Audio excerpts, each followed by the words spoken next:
Young people need dignified employment. The Cabinet Secretary for Labor, Alfred Mutua, recently I met him at the airport when I was coming from Mombasa, and he threatened me.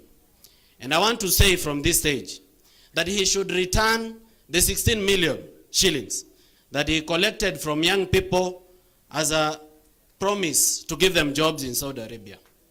He collected 50,000 from each of those young people, and to this day, none of them have gotten visas to go and work abroad. We should be very deliberate about creating job opportunities at home.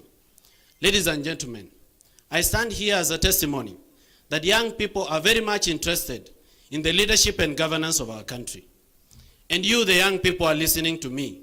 Today is a wake-up call to you, not just to be voters, but to stand up for positions of governance. You should not just complain. You should be solution finders. You are not enough to just be voters. You can be members of parliament, you can be senators, you can be governors, and you can be presidents. You can be the change that you want to see. And I hope to see that.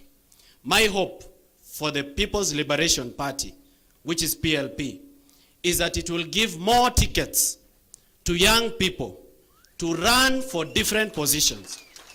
Na mimi Mheshimiwa Martha Karua Senior Counsel, I want to request you that these young people, you should waive the money that they need to pay for party ticket, so that young people get free ticket to stand up for leadership in our country. Mwisho kabisa, I've had the privilege of touring this country, 32 counties in total. Na mheshimiwa, mimi nataka kuambia kwamba ile mambo inaendelea hapa ni wizi bila kazi. It is theft to the left, theft to the right, and theft in the center. There is nothing that is going on in our country. Out of a budget of 3.9 trillion, 70% of it goes to theft and pilferage of public funds. And if you go everywhere in this country, it is dead project after dead project. Corruption has killed our devolution. It has killed opportunities to young people.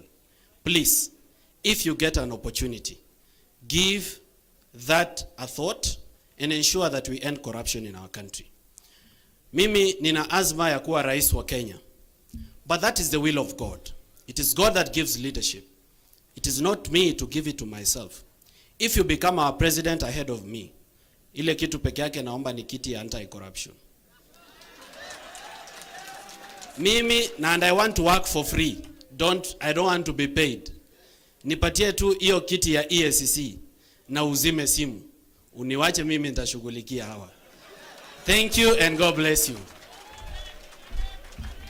Thank you very much, Morara Kebaso. I would like to invite